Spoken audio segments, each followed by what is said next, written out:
justice, examining race in all the issues. So in other words, if you want to talk about agriculture, right, they would implement and infuse some conversation about how race impacts even our agriculture, our food, the farmers, the access that some kids get to, or certain people get to certain types of fresh fruits and vegetables versus others. So it basically uses the idea that race matters in all areas to teach lessons and to talk about history. So now they're on diversity, equity, and inclusion. So while some of us believe that this is just a new thing that needs to be gutted out because it didn't represent Black folks, it is a continuation instead of them trying to erase our history. So when you talk about the Harriet Tubman piece, where they attempted to remove her from the Navy, or, the Navy's, I guess they have a national something somewhere, library or something. I don't know. I didn't really do that much research on it, but they wanted to remove that history because they want to whitewash it and not have their own children and communities understand how race and oppression has impacted us as Black people in this nation, and why programs like affirmative action and diversity, equity, and inclusion are important in order to ensure that we get our fair and equitable share, which we still aren't. But nonetheless, that is the reason why people fought for those concepts to exist. So yes, when I think about the importance of this moment, what I see is a nation that is attempting to change history so that we are less aware than we currently are, which so many of our people don't even understand our history in the first place, which is why we have so much killing, Black folks killing one another, the Black beef that we can't get out of that cycle. It is literally because a lot of people do not understand that while we're fighting one another, the entire system is caving down, and we're going to be the ones to be impacted the most. Yeah. For those tonight who are looking for a solution, and despite of all the destruction that's happening with DEI and systemic racism, like in your theory, like what is a solution for us? Is it to leave the country? Is it for us to bond together? Because I know a lot of us want a solution, but I don't think one has been given. In your opinion, what should we do? Well, you know what? I think it's a mixture of things. I do not think that there's anything wrong with if you have the resources to invest in what I noticed that you all just built or you are building in Africa. I mean, there's nothing wrong with that. In fact, I need to figure out how to get to be a part of your project, right? Like, I don't think there's anything. Diversity of location.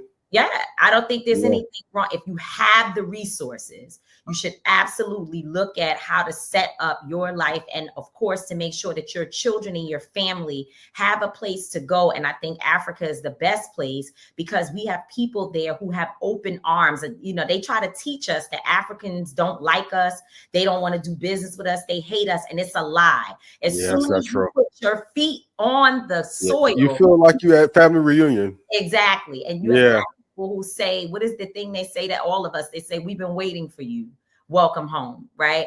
And so I think that, yes. But what we have to also acknowledge is that most of our people will not be able to do that. They either have the resources and don't know, or they don't have the resources and there's nowhere for them to go. So that housing projects in Detroit, the housing projects in the Bronx, the housing projects in St. Louis, that is pretty much, that's it. That's where they are, right? Even if they driving a Benz in that housing project, that's still the, other than them maybe buying a house in the suburbs later on in life, they're not going any further than that. So any farther than that. So now, then the question becomes for us as leaders and as people who know better, what do we do to encourage our folks that right where you're sitting, without having to move to Africa, without having to do all these things, what do we do right now to stand together? And I personally believe that knowledge is key. Right?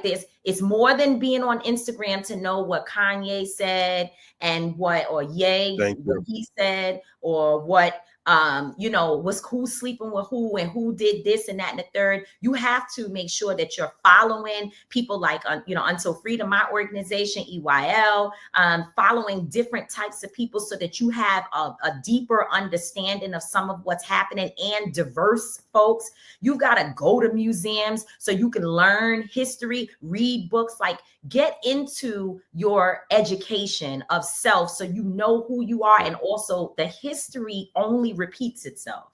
So what they're doing in terms of trying to roll back our history in this moment is very similar to them burning down Tulsa, Oklahoma. It's the same exact concept. It's the same concept as burning down Rosewood. Every time they see us gaining traction in terms of our wealth and our education, they begin to do things to roll it back, to stop our growth and really to create division amongst us. So we have to fight against that by pouring in everywhere that they trying to take it out. We got to pour in, make sure we educate our own children, knowing that they don't want you to teach kids in school important lessons or they're banning books. I'm number 5 on the banned book list from the Navy right now, number 5. Really? So they don't, number 5 on the ban. It came out of the New York Times the other day.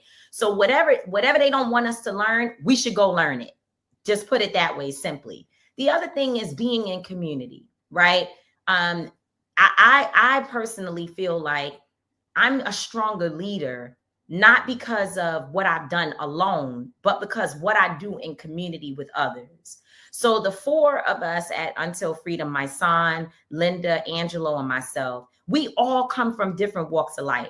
Our attitudes towards things are different. The way we think, the way that we approach everything. And y'all know me and my son, we argue about everything because he sees life from one, not one, but from a perspective that I don't always agree with. That makes me better. So being in community means that I'm able to pick up. I can text with you, Rashad, and be like, well, I don't like so-and-so, or I'll listen to something you say. And I'm like, I don't know if I agree with that. But then again, maybe you're right. So now it's fine tuning my message and helping me get stronger in how I go out and present into the world. That means that reflection only is not enough. We have to be in community in this moment with other people, join organizations, start book clubs, just be in places and spaces where you become better because of the other individuals you're around. So you would say to me, and I'll be done here, why is that important? Well, because I think that our communities that we build in this moment are going to be important in a few months when some of our people need mutual aid, when some of our kids are in schools that are literally turning their backs on their entire story. I mean, I know that in Florida, they have taken books out of the school that talk about Rosa Parks, Harriet Tubman. This is serious stuff, right? So if you're in community, then you can work on bringing your kids into spaces where you don't need white folks to tell them nothing. You don't need the white school system to tell them anything, because you having Saturday classes where you teaching your kids on your own. Certainly that's how I grew up. And if somebody loses a job in the community, how do we feed one another? How do we make sure that we have the things that we need to be able to survive? That's only going to come by being in community. And the worst thing we do is wait until it's detrimental and then try to go do it at that time. Now is the time to do that. I think that is it must be a big focus for us, is making yourself uncomfortable by being around a diverse group of people and being consistent about it. Let me ask you this. I want to talk about your book. And I know it's a lot of things that people might not be familiar with as far as your personal life, but talk about the struggles that you faced as an activist, because that's kind of like I recently learned that there's a high suicide rate amongst preachers, and people might not fully, they probably wouldn't think that, but there's a lot of preachers that go through depression. There's a lot of preachers that have different things that they're fighting, right? So, okay, you as an activist, a lot of times people think activist is like, you're like the super holy person. You have no problems. You kind of like you're the guiding light that we're looking to, right? But you are a person just like anybody else is a person, right? So talk about some of the struggles that you face as far as that people that aren't fully locked in with you might not know, and how you've actually been able to grow from that. Well, and this is my lovely book right here that was being referenced in this conversation. This is, and this right here, the cover really kind of, the cover really kind of describes what you're talking about. The reason why I wrote this book, I Live to Tell the Story, is because I wanted people to know that behind cameras, behind bullhorns, microphones, big crowds, news articles, Instagram, all of that stuff, it's just a human person. I'm just like everybody else, dealing with the same life consequences, circumstances, situations that everyone else is dealing with. So, sometimes I have heartbreak. Relationships don't work. I'm raising a son. Well, now he feels he's fully raised. He's 26 years old. He still needs a little raising.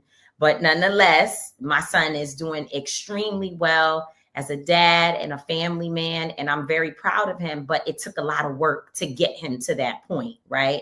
Because his father has been deceased since my son was 2 years old. So for 24 years, I've been raising him and working with him on my own, except with the assistance of people who voluntarily stepped up to support. And so I know a lot of single mothers out here and single fathers who relate to some of my very real stories in this book about what I've been through. There have been times when I've had money, and there's been times when I have been completely broke. Meanwhile, I look cute because, you keep your clothes in the cleaners and keep them nice and neat. Don't throw them in the washing machine. And that means that later on you can circle back to an outfit and it look like it's brand new, right? So everybody see you out and they like, oh, she fly. No money in the bank. Trying to figure out how I'm gonna pay my car note, how I'm gonna have, groceries. That has happened. And I'm not talking about something that happened to me in 2005. I'm talking about 2019, again, a little bit in 2003, right? I have been through these cycles of one, not having the knowledge that I have now about what to do with money when I do have it. Right. Yeah. And also, and I, I credit you all a lot for helping to make me focus on that. Of course, I have to give also a shout out to my brother, Jay Morrison, who was one to start me to thinking about, like, as an activist, you're not supposed to die broke. That's not like, that doesn't have to be your reality. He was the first person that ever said that to me. And I'm like, oh, you know what? That's true. I can invest. I can buy stocks. I can actually think about something other than trauma every day. These are all things that's in this book. And then, of course, when you talk about the suicide rate, while I never, ever claimed being suicidal, but I will say that at the worst times in my life, and we talked about this the other day, Rashad, when I was labeled anti-Semitic and, everybody that you could think of that I thought would stand with me turned their backs, didn't want to work me, didn't want to talk to me. It was the worst time of my life, especially knowing that we built the Women's March and it was being torn to pieces over something that was a false accusation. And it was so clear that there were outside interests involved in, again, ruining what we were building. We ended up learning this in 2004, maybe the beginning of 2004, late 2003. The New York Times, which, by the way, they published an article from a woman who says that I walked into a meeting and started talking about that the Jews controlled the slave trade. And she says that I came into a meeting with people and just started talking about this, which was a damn bold-faced lie. But they published an article and allowed her to say all of these things about us.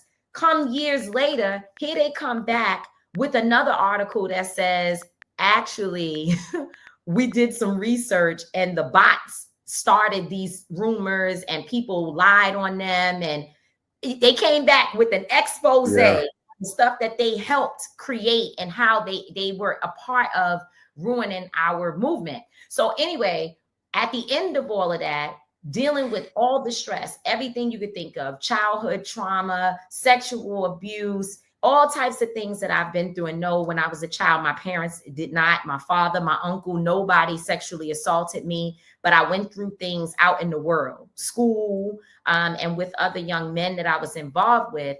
All of that stuff has never been addressed because, you know, people tell you don't go to therapy. You crazy if you need medication. Yeah.